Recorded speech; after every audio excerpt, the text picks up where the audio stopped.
તો મિત્રો, યોગ નગરી ઋષિકેશમાં અમે પહોંચી ગયા છીએ અને પહેલો જમણો પગ મૂકી દીધો છે.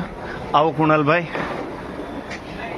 12:13 થઈ ગઈ છે અને ઋષિકેશનું જે રેલવે સ્ટેશન બનાવ્યું છે જોરદાર. તમે જે મિત્રો આવેલા હશે એને જોયેલું જ હશે.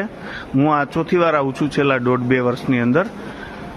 પણ બહુ જ સરસ મજાનું રેલવે સ્ટેશન છે. આગળ પણ હું તમને બતાવું, જોતા રહેજો મિત્રો. આજે અમારી ટ્રેન પ્લેટફોર્મ નંબર 1 ઉપર આવેલી છે એટલે અમે સીધા જ અહીંયાથી એક્ઝિટ લઈ શકીએ છીએ. પરંતુ જો અમારી ટ્રેન 2 નંબર ઉપર કે 3 નંબર ઉપર હોત તો ત્યાં હું ઝૂમ કરીને બતાવું.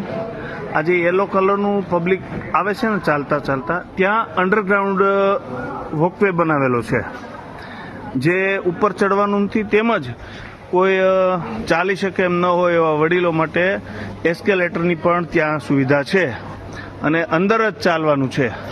તો હવે આપણે અહીંયાથી એક્ઝિટ લઈશું. આ છે ઋષિકેશ અને આ છે અમારા કુણાલભાઈ. એનું કહેવું એમ છે કે જે છેલ્લું રેલવે સ્ટેશન હોય ત્યાં ઉપર વોકવે નથી હોતા, પણ થોડુંક મિસઅન્ડરસ્ટેન્ડિંગ હોય એવું મને લાગે છે.